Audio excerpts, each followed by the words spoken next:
Selamat malam, selamat berbakti dalam nama Tuhan Yesus Kristus. Mari kita buka 2 Tawarikh Fatsal 20. 2 Tawarikh Fatsal 20. Kita mulai membaca dari ayat 1.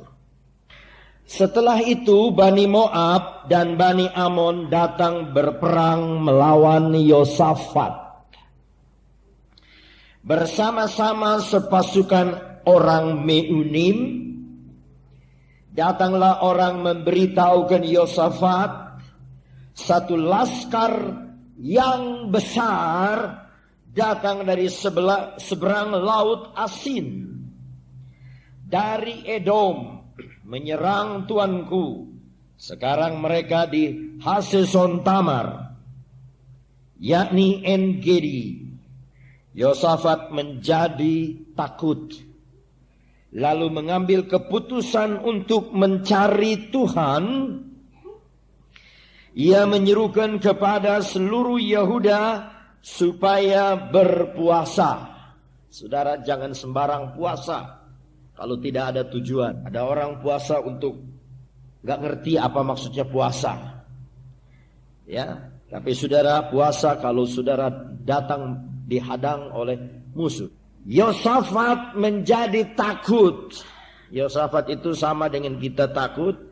Ia menyerukan kepada seluruh Yehuda supaya berpuasa, dan Yehuda berkumpul untuk meminta pertolongan daripada Tuhan. Mereka datang dari semua kota di Yehuda untuk mencari Tuhan. Dalam persoalan percobaan jangan cari dukun, jangan cari kuamia, jangan cari orang-orang pinter, jangan cari gunung-gunung. Carilah Tuhan. Saudara-saudara, carilah Tuhan. Lalu Yosafat berdiri di tengah jemaah Yehuda dan Yerusalem di rumah Tuhan, di muka pelataran yang baru, dan berkata, perhatikan doanya. Ya Tuhan Allah nenek moyang kami, bukankah Engkau Allah di dalam sorga? Bukankah Engkau memerintah atas segenap kerajaan bangsa? Kuasa dan keperkasaan ada di dalam tangan-Mu, sehingga tidak ada orang yang dapat bertahan melawan Engkau. Bukankah Engkau Allah kami yang menghalau penduduk tanah ini dari depan umat-Mu Israel, dan memberikannya kepada keturunan Abraham sahabat-Mu itu untuk selama-lamanya? Lalu mereka mendiami tanah itu dan mendirikan bagi-Mu tempat kudus untuk nama-Mu. Kata mereka, bila satu malapetaka menimpa kami, yakni pedang, penghukuman, penyakit sampar, atau kelaparan, kami akan berdiri di muka rumah ini di hadapan-Mu, karena nama-Mu tinggal di dalam rumah ini, dan kami akan berseru kepadamu di dalam kesesakan kami, sampai Engkau mendengar dan menyelamatkan kami. Saya tahu ada satu bapak di sini sedang di dalam kesesakan yang sangat berat. Sesak dalam rumah tangga, ada persoalan dalam usahanya, ada persoalan sesak. Saudara, Yosafat ingat apa yang dikatakan oleh Salomo pada waktu dia menabiskan rumah Allah. Kalau rakyat Israel sesak, susah, ada kelaparan, ada penghukuman, ada penyakit, ada pedang, ada malapetaka, maka mereka disuruh berdiri di depan hadirat Allah. Sama dengan kita, kalau ada susah, malapetaka, pedang, saudara, kita mau berdiri di hadirat Allah, di hadapan Tuhan. Sekarang ayat 10, lihatlah, Yosafat mengadu kepada Tuhan, Bani Amon dan Moab, orang-orang dari pegunungan Seir, ketika orang Israel datang dari tanah Mesir, Engkau melarang mereka memasuki negerinya. Oleh sebab itu mereka menjauhinya dan tidak memusnahkannya. Lihatlah, Sebagai pembalasan mereka datang mengusir kami dari tanah milik yang telah Engkau wariskan kepada kami. Ya Allah kami, tidakkah Engkau akan menghukum mereka? Perhatikan saudara, jangan ngobrol. Perhatikan kalau saudara mengobrol di luar. Karena kami tidak mempunyai kekuatan untuk menghadapi laskar yang besar ini yang datang menyerang kami. Yosafat seorang raja mengaku, aku tidak ada kekuatan. Dia punya hati rendah sekali di hadapan Tuhan. Kami tidak tahu apa yang harus kami lakukan. Saudara, mungkin ada di antara saudara malam ini tidak tahu apa yang saudara harus lakukan. Apa kata Yosafat? Tetapi mata kami tertuju kepadamu. Saudara mau memandang kepada Yesus saja, saudara? Waktu saudara tidak tahu berbuat apa-apa, persoalan di sekitar rumah tangga, di sekitar kehidupanmu, dan pikiranmu pikir tidak tahu harus berbuat apa. Ibu-ibu yang kau tertekan berat tidak tahu harus berbuat apa. Mari kita mau jadi seperti Yosafat. Mata kami Tuhan tertuju kepada Engkau. Amin. Saudara mau tujukan mata iman saudara kepada Dia. Tidak ada pertolongan dari dunia ini, hanya dari Tuhan. Sementara itu seluruh Yehuda berdiri di hadapan Tuhan, juga segenap keluarga mereka dengan istri dan anak-anak mereka. Saya lihat ada yang bawa istri, ada yang bawa anak. Saya senang sekali asal tidak mengganggu saudara.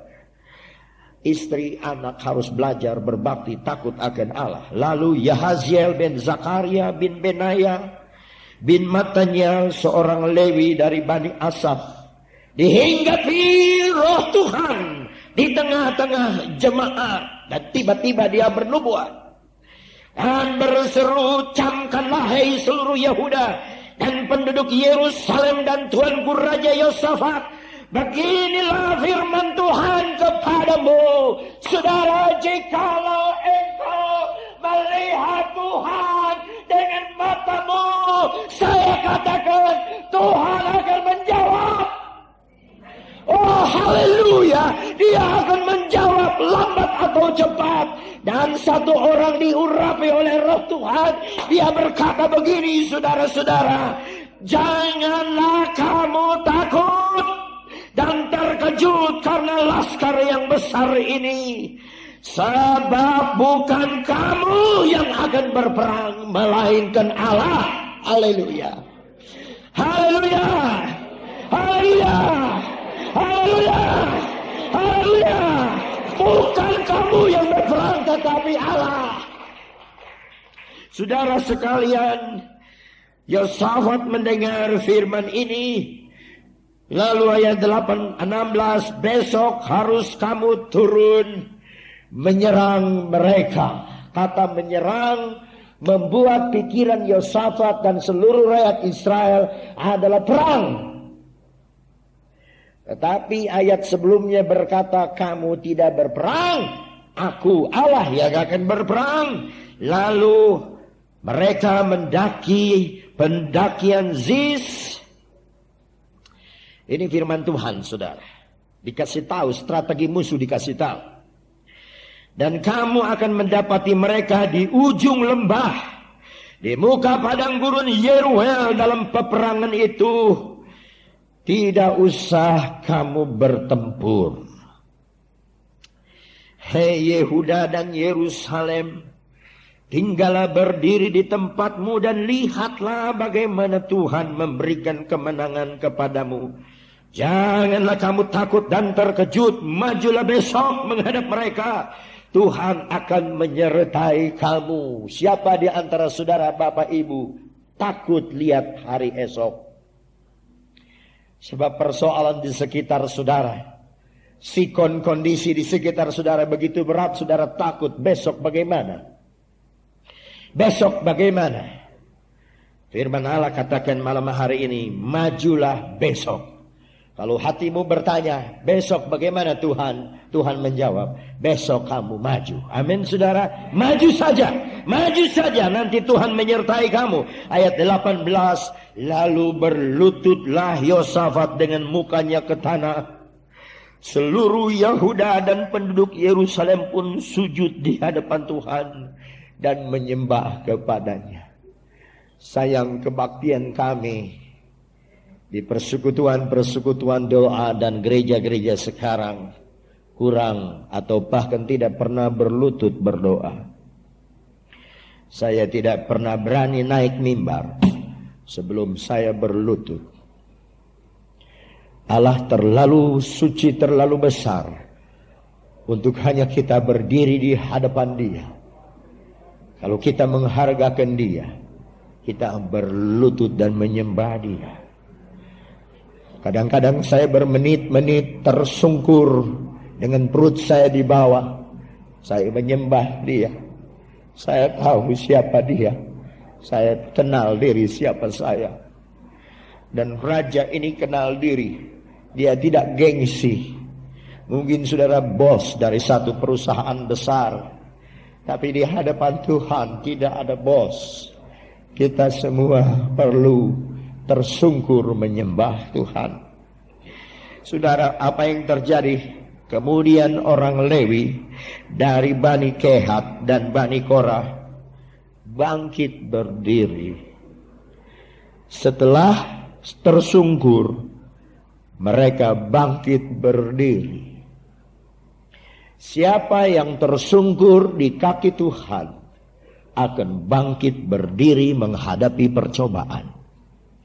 Siapa yang berdiri di hadapan Tuhan akan tersungkur di depan percobaan.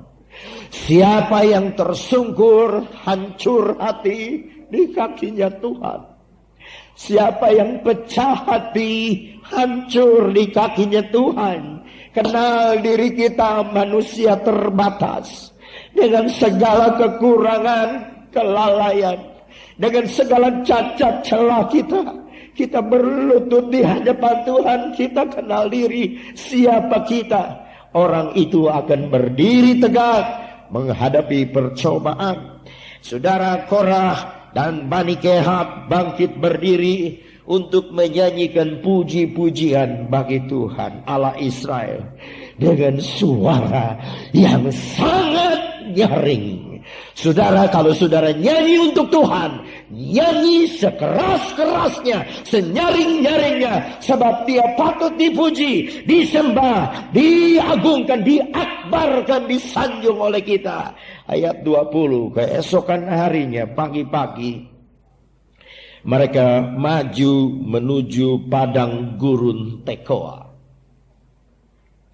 Ketika mereka hendak berangkat, berdirilah Yosafat dan berkata, dengar hei Yehuda dan penduduk Yerusalem, percayalah kepada Tuhan Allahmu dan kamu akan tetap teguh. Percayalah kepada nabi-nabinya dan kamu akan berhasil. Setelah ia berunding dengan rakyat, ia mengangkat orang yang akan menyanyi nyanyian untuk Tuhan dan memuji Tuhan dalam pakaian kudus yang semarak pada waktu mereka keluar di muka orang-orang bersenjata, sambil berkata, nyanyikanlah nyanyian syukur bagi Tuhan, bahwasanya untuk selama-lamanya kasih setianya. Aneh saudara, raja ini menyuruh rakyatnya menyanyi memuji Tuhan dengan pakaian kekudusan, dalam pakaian kudus yang semarak berwarna-warni, dengan kebaikan. Itu sebabnya saya senang kalau saudara datang kebaktian pakai baju yang paling baik, pakai make up yang paling manis, pakai sepatu yang paling baik. Kalau pakai pakaian yang paling baik, jangan hanya ke undangan kawin, saudara pakai baju yang paling mahal, tetapi ke kebaktian saudara pakai sendal. Saudara-saudaraku, kita di kebaktian mau ketemu Tuhan, Kita beri yang terbaik. Cara berpakaian pun yang terbaik, yang paling mahal, yang paling indah, dengan pakaian yang semarak untuk raja kita. Amin, saudara. Lalu ayat 22, ketika mereka mulai bersorak-sorai dan menyanyikan nyanyian pujian, dibuat Tuhanlah penghadangan terhadap Bani Amon dan Moab dan orang dari pegunungan Seir. Tugas kita menyanyi. Tugas perang Tuhan punya. Ada utang yang tidak mau bayar, jangan saudara pakai tukang pukul. Jangan saudara pakai orang berpangkat. Saudara punya tugas, puji Tuhan, dan Dia yang akan menghadang.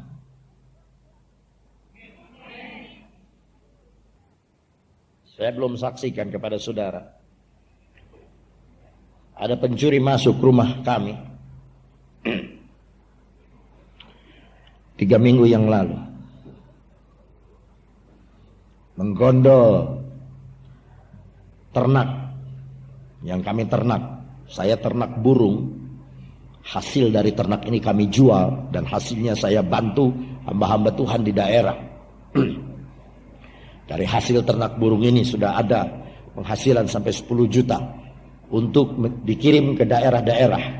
Kami sudah kirim 170 juta selama 3 tahun untuk hamba-hamba Tuhan di daerah. Itu dari hasil KKR saya, kebaktian saya di Jakarta, di mana-mana tempat. Pencuri masuk bobol 6 kandang burung. 3 minggu. Orang tanya saya bilang, puji Tuhan, bagaimana Tuhan saja. Apa yang terjadi? Pencuri datang kembali. Setelah 3 minggu, dia nangis di depan saya. Pencuri nangis, datang, ngaku saya pencurinya. Aneh tapi nyata. Mungkin dia dihadang Tuhan. Dia dihadang Tuhan, dia bingung mau jual kemana ini. Tapi dia mengaku ada yang suruh. Siapa yang suruh? 2 orang. 2 orang datang sama saya, minta ampun, minta maaf. Kui, soja sama saya, minta ampun. Lah firman Tuhan bilang, kasihilah musuhmu. Apalagi cuman pencuri. Ya saya ampuni, sudah habis. Saudara-saudara, kita hanya puji Tuhan, yang kerja dia. Yang kerja dia. Biar dia tagih. Ayah dari Pak Odang sudah kasih kesaksian. Kalau Tuhan yang nagih, kalau Tuhan yang urus persoalan, 5 miliar kembali. 5 miliar kembali, saudara. Oleh karena Tuhan yang tagih. Kalau saudara mau pakai tukang pukul, urusan saudara sendiri. Tuhan tidak mau ikut campur. Maka diadakanlah ayat 22b. Dan orang-orang dari pegunungan Seir yang hendak menyerang Yehuda, sehingga mereka terpukul kalah. Siapa yang bisa menang lawan sama Tuhan? Lalu Bani Amon dan Moab berdiri menentang penduduk pegunungan Seir, hendak menumpas dan memunahkan mereka. Segera sesudah mereka membinasakan penduduk Seir, mereka saling membunuh.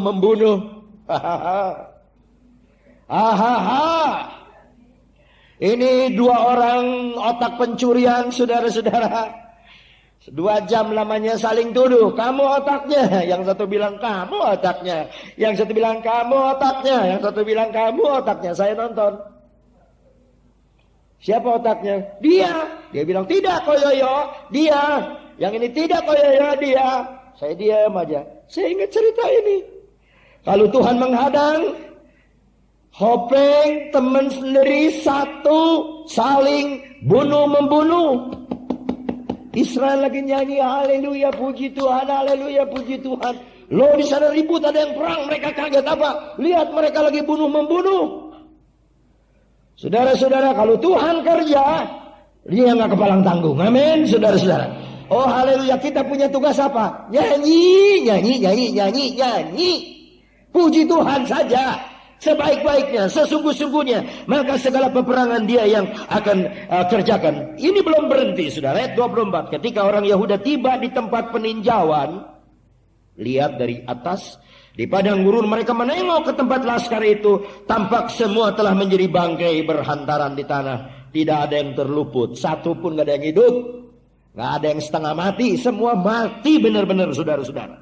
Lalu Yosafat dan orang-orangnya turun untuk menjarah barang-barang mereka, kekayaannya. Mereka menemukan banyak ternak, harta milik, pakaian dan barang berharga. Yang mereka rampas itu lebih banyak daripada yang dapat dibawa. 3 hari lamanya mereka menjara barang-barang itu. Karena begitu banyaknya. Puji Tuhan, tepuk tangan untuk Tuhan, saudara. Oh, kalau Tuhan sudah kasih berkat kepada saudara, kalau Tuhan kasih berkat sama saudara, saudara bingung bawanya bagaimana? Oh, waktu mereka menghadapi peperangan, bingung Tuhan apa yang harus terjadi. Tapi karena mereka menyembah Tuhan, memuji Tuhan, bersorak kepada Tuhan, sekarang Tuhan ganti. Sekarang kamu ambil kekayaannya. 3 hari 3 malam belum habis itu kekayaan. Sudah ditaruh di sini gelang keroncong, gelang dangdut semua. Sudah dimasukkan di kantong sini, sudah masukkan di kantong sini. Sudah bawa gembolan, satu di sini, satu di sini. Yosafat bilang, ambil semua. Sudah Pak, kami sudah capek. Oh, mereka jalan teregang-egang, saudara-saudara. Sebab kekayaan yang begitu banyak, harta milik, pakaian, keberhasilan luar biasa Tuhan berikan kepada mereka karena mereka memuji Tuhan. Haleluya. Saya juga aneh kenapa Tuhan ganti mobil saya sama Corona baru. Saya juga aneh. Tapi saya suka memuji Tuhan sih. Saudara-saudara, apa yang terjadi sekarang? Belum berhenti ini, saudara. Haleluya. Pada hari keempat, karena udah kecapean mungutin, bukan puntung rokok yang dipungutin, saudara. Cincin emas, berlian, batu, blue safir, mirah delima, mirah, wah semua. Bukan cincin kenari yang dibawa Gor itu, bukan. Cincin emas benar-benar, waduh, dibawa. Suatu masukin ini tentara semua bersiul-siul. Hari keempat, mereka berkumpul di lembah pujian. Nah, ini yang penting, saudara. Banyak orang Kristen begitu dapat berkat, lupa terima kasih. Lupa terima kasih. Saya tanya berkali-kali, orang salah jawab. Ada orang Islam datang di gereja kami hari Minggu. Dia sudah dengar banyak khotbah saya, tapi dia belum bisa terima Yesus. Saya tanya sama dia. Ada satu pengusaha juga di Duta Merlin, tokonya buka toko berlian, juga tanya sama saya. Akhirnya saya tanya sama dia, jawab, mending lukisannya, mending pelukisnya. Itu dua-dua orang bicara, mending lukisan. Saya bilang salah dong, mending pelukisnya. Kalau kita udah punya pelukis, suruh gambar apa dia bisa. Tapi ada orang maunya lukisan, banyak anak Tuhan. Ini, waduh, 3 hari menjarah kekayaan, hari keempat tidur.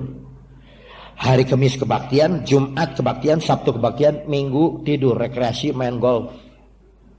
Mancing ikan, main golf, lari pagi, jantung sehat, jantungnya sehat, rohaninya bobrok. Hari keempat, 4 ini kalau orang Tionghoa bilang mati. Hari keempat manusia itu dibuat, dunia dibuat pada hari keempat. Mati. Nah, pada waktu orang bilang mati, sebetulnya ini mesti hidup. Saudara tahu, mereka berkumpul di lembah pujian. Di sanalah mereka memuji Tuhan. Dan itulah sebabnya orang menamakan tempat itu lembah pujian hingga sekarang. Saudara tahu lembah? Lembah itu daerah di antara 2 gunung. Keadaannya gelap, keadaannya sempit.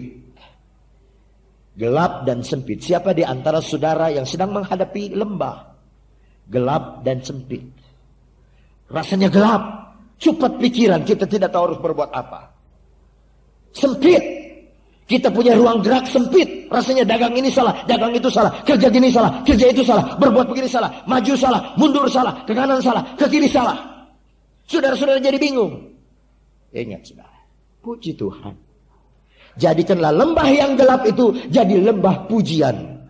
Jadikanlah persoalan. Memang saya ngobrol khotbah ini enak aja, saudara. Betul. Tapi karena saya sudah alami. Jadikan lembah yang gelap itu lembah pujian. Dan saudara, apa yang terjadi? Dan itulah sebabnya orang menamakan tempat itu lembah pujian hingga sekarang.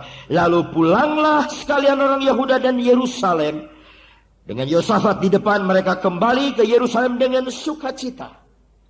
Tuhan tidak mau saudara susah. Ya, jadi orang Kristen itu bukan jadi susah, tapi penuh sukacita. Karena Tuhan telah membuat mereka bersukacita. Ternyata hanya Tuhan yang bisa membuat kita bersukacita. Karena kekalahan musuh mereka. Mereka masuk ke Yerusalem dengan gambus dan kecapi. Sebetulnya tidak salah kalau saudara dari rumah, umpamanya di rumah ada tamborin kecil-kecil, saudara bawa ke sini. Nyanyi kecil-kecil, nggak salah. Saudara ada juk, ada gitar biasa. Biar di sini sudah ada musik, saudara main gitar sendiri, nggak apa-apa. Saudara nggak punya musik, tapi saudara ada tangan, tepuk tangan sungguh-sungguh, jangan di bawah, malu-malu. Tepuk tangan sungguh-sungguh karena itu untuk Tuhan. Mereka nyanyi dengan gambus, gambus itu pukulan dang dung dung dang dung dung dang, dan nafiri trompet, lalu menuju rumah Tuhan. Mereka menghargai tempat kebaktian, mereka menghargai rumah Allah. Ketakutan yang dari Allah menghinggapi semua kerajaan negeri lain ketika mereka mendengar bahwa Tuhan yang berperang melawan musuh Israel. Dan kerajaan Yosafat aman karena Allahnya mengaruniakan keamanan kepadanya di segala penjuru. Saudara-saudaraku, dia raja satpam di seluruh dunia. Oh haleluya, kita tidak usah bayar, dia tidak usah pakai seragam, dia tidak usah pakai sempritan. Allah kita itu luar biasa. Sampai seluruh negara, seluruh bangsa takut. Sampai Yosafat aman. Kenapa? Karena suka memuji Tuhan, menyanyi, membesarkan akan nama Allah. Saya minta pemain musik maju ke depan dan bersiap untuk memainkan musik. Kita mau menyanyi satu pujian. Pemain musik tolong maju ke depan. Bila hati kita susah, penuh dengan beban berat, jangan takut dan jangan bimbang. Ada Yesus menolong,